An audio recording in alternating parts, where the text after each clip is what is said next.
আপনাদের সাথে আজকে আমার একটা অভিজ্ঞতার কথা আপনাদেরকে জানাবো। আজকে আমি হাঁটার পথে একটা ছেলের সাথে দেখা হয়। আনুমানিক ওনার বয়স হবে 10 থেকে 12 বছর। শরবত বিক্রি করতেছে, এক গ্লাস শরবত খাইলাম। কথার ছলনায় বললাম, ভাইয়া তোমার পার ডে ইনকাম কীরকম? ও আমাকে যে কথা বলছে শুনে আমি অবাক। আমার বিশ্বাস আপনারা অবাক হবেন। ও আমাকে বলে, ভাইয়া মিনিমাম 1500 থেকে 2000 টাকা ইনকাম প্রফিট থাকে। আমি শুনে অবাক। ভাবলাম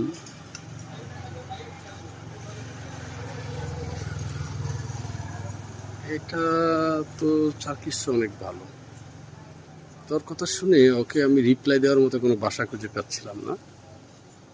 তো বাসার দিকে ফিরতেছি আর ভাবতেছি যে পড়াশোনা করে জীবনে কি হলাম।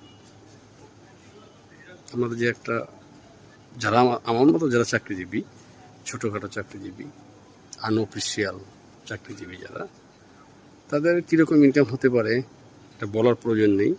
আমার ভিডিওটা যারা দেখবে সবাই জানতে পারবে। পরে আমি বাসায় এসে চুপ হয়ে শুয়েছিলাম যে কীভাবে সম্ভব। তখন আমার মাথার ভিতরে না একটা এমন একটা ভাষা প্রকাশ পাইল, সেটা হইল, তখন আমার কাছে মনে হয়েছে চাকরি হয়েছে অন্যের মাথায় তেল দেওয়ার মতো।